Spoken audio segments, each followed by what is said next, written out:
Assalamualaikum warahmatullahi wabarakatuh. Halo sahabat AK, selamat datang kembali di channel Kuliah Akuntansi. Belajar seputar akuntansi dari YouTube.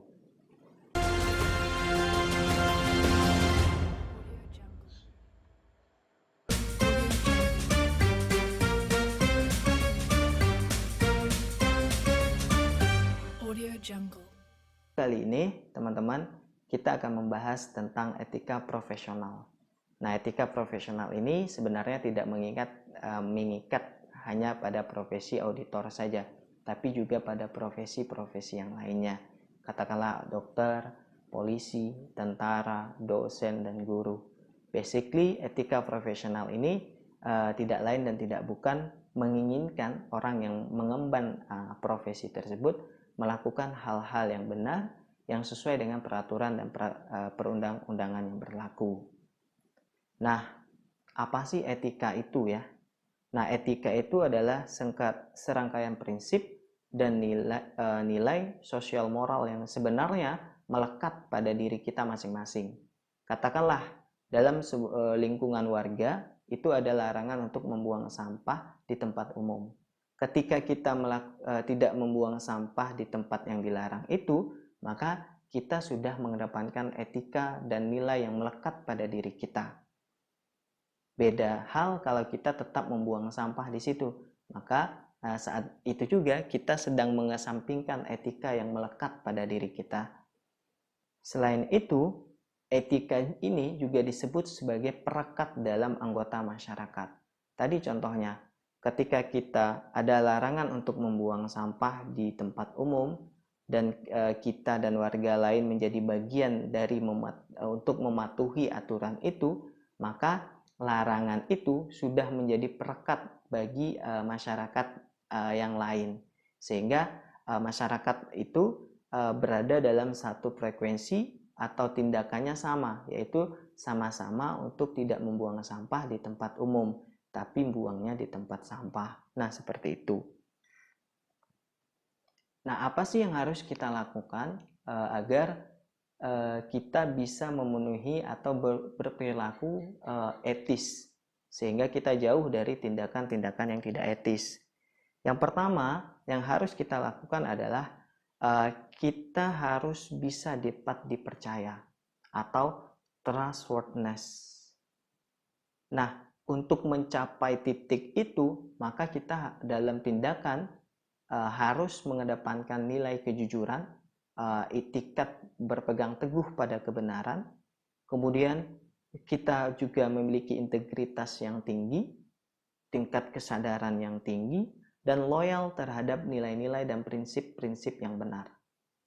Ingat, ketika teman-teman berada pada profesi apapun kelak, jangan pernah loyal pada pimpinan, jangan pernah loyal pada sosok atau seseorang, tapi loyallah pada nilai dan prinsip yang benar, sehingga ada atau tidak orangnya, teman-teman akan tetap melakukan hal-hal yang benar, yang sesuai dengan prosedur, sesuai dengan job description, dan tidak melanggar dari peraturan perundang-undangan. Selanjutnya, kita harus juga memiliki rasa penghargaan atau respect, terutama terhadap profesi kita.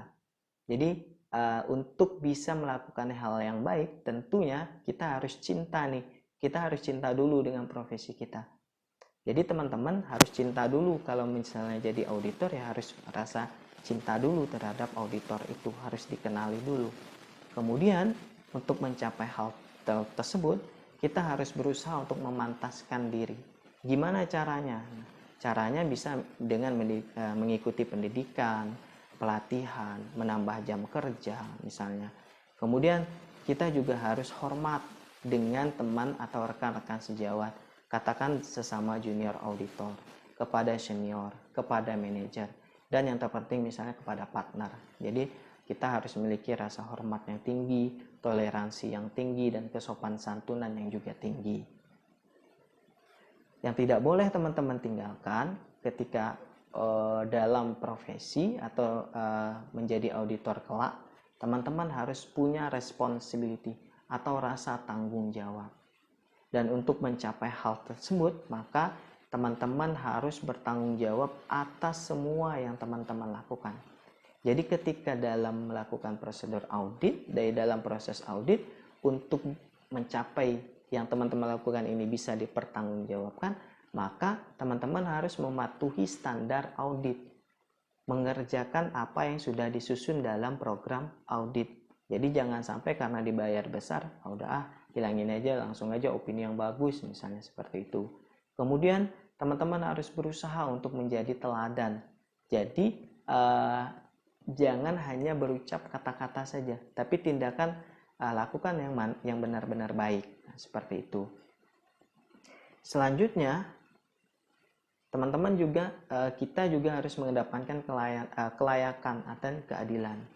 Dan untuk mencapai hal tersebut, sebagai auditor atau profesi apapun kelak, teman-teman tidak boleh memihak. Harus punya profesionalitas dan keterbukaan. Tidak memihak di sini, ketika melakukan proses audit, kita tidak sedang memihak klien, tapi tidak juga memihak kepada kepentingan pribadi, tapi lebih kepada kepentingan yang lebih besar daripada itu, yaitu kepentingan stakeholder atau para pengguna dari laporan keuangan yang kita periksa. Siapa aja dia? Ada investor potensial, ada perbankan, ada regulator, dan ada masyarakat sekitar. Sehingga dalam tindakan kita atau dalam melakukan prosedur audit, kelak yang hasilnya pasti akan lebih baik ketika kita mengesampingkan kepentingan pribadi kita. Kemudian kita juga harus caring atau perhatian. Nah, caranya kita harus bersungguh-sungguh nih dalam melakukan tindakan atau dalam melakukan pekerjaan kita. Dan kita juga harus bisa mementingkan atau memperhatikan kepentingan bersama dan memperlihatkan hal-hal yang baik saja yang harus kita lakukan. Yang terakhir, untuk mencapai prinsip etika dan tetap terjaga untuk melakukan hal-hal yang etis, maka kita harus patuh terhadap peraturan perundang-undangan, sehingga kita memiliki citizenship. Misalnya nih, profesi kita sebagai auditor, kita diatur dalam peraturan perundang-undangan. Kita harus patuh tuh dengan undang-undang yang mengatur profesi kita. Selain itu, kita juga harus patuh dengan peraturan perundang-undangan yang lain. Misalnya larangan untuk melakukan korupsi, larangan untuk melakukan kolusi dan nepotisme. Nah, yang menjadi pertanyaannya teman-teman, kok bisa orang masih berperilaku tidak etis? Ada beberapa alasan yang menyebabkan hal itu bisa terjadi. Yang pertama, ketika kita mementingkan kepentingan pribadi kita dibanding kepentingan bersama. Yang penting aku dibayar, yang penting aku dapat uang. Nah, ketika hal itu sudah kita lakukan, maka niscaya lambat laun, pelan-pelan kita pasti akan melakukan tindakan-tindakan yang tidak etis. Alasan yang kedua adalah ketika kita merasionalisasikan tindakan-tindakan yang tidak etis. Katakanlah seperti ini, teman-teman berada dalam sebuah kelas nih, sedang ujian. Yang lain nih pada nyontek, teman-teman malah enggak. Karena merasa yang lain nyontek, sehingga muncul nih, yang lain nyontek, masa aku enggak, misalnya seperti itu. Sehingga kita juga terbawa nih, nyontek yang kayaknya aku salah nih karena aku enggak nyontek, seperti itu. Nah, ketika teman-teman juga melakukan nyontek, maka teman-teman berada dalam tindakan sedang merasionalisasikan tindakan yang tidak baik itu menjadi tindakan teman-teman. Jadi seolah-olah itu baik, padahal enggak.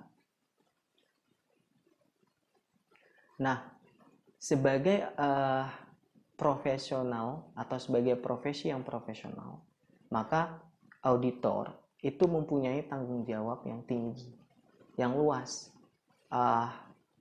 Kita itu taruhannya itu kepercayaan public trust. Siapa aja dia? Para pengguna dari laporan keuangan itu. Ada masyarakat, ada klien, ada rekan seprofesi. Nah, kepercayaan publik ini sangat menginginkan kualitas dari jasa yang kita berikan. Sehingga tidak ada pilihan lain untuk kita untuk mengedepankan etika profesi, untuk memenuhi standar audit dan melakukan apa yang program audit yang sudah kita susun. Nah, seperti itu. Saya ingin mencontohkan perbedaan kita dengan profesi lain atau perbedaan auditor dengan profesi lain. Katakanlah ada pengacara. Kalau pengacara dibayar oleh klien itu untuk membela kepentingan klien. Misalnya minimal klien ini ringan tuntutan hukumnya, bahkan bisa harusnya bebas dari tuntutan hukum. Nah, kalau kita ada klien, ada OTT yang sedang kita bela itu bukan kepentingan si klien, tapi kepentingan para stakeholder atau para pengguna dari laporan keuangan itu. Sehingga yang harus kita lakukan adalah kita tidak boleh memihak, kita harus kompeten, dan kita harus objektif dalam melakukan tindakan atau dalam melakukan prosedur audit. Kenapa? Karena tadi tanggung jawab kita itu tidak hanya pada klien, tapi lebih besar daripada itu, yaitu trust publik atau kepercayaan publik. Mengapa saya katakan seperti ini? Karena akuntan publik ini juga punya sejarah kelam. Pada awalnya tahun 2002, kasus Enron. Karena kasus itu, trust publik terhadap profesi akuntan publik ini hancur.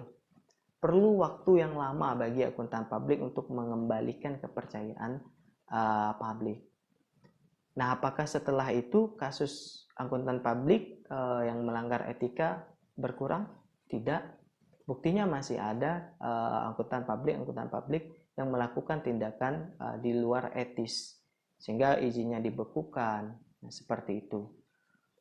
Karenanya penting untuk kita mengedepankan etika profesi ini tidak hanya untuk menyelamatkan kita individu, tapi untuk menyelamatkan rekan-rekan seprofesi kita. Karena satu saja yang berbuat salah, satu saja yang melanggar etika profesi, di sini bisa mempengaruhi kepercayaan publik terhadap akuntan-akuntan yang lainnya. Oke, demikian video saya kali ini. Mudah-mudahan menjawab seperti keinginan teman-teman. Sampai bertemu di video-video saya selanjutnya. Terima kasih.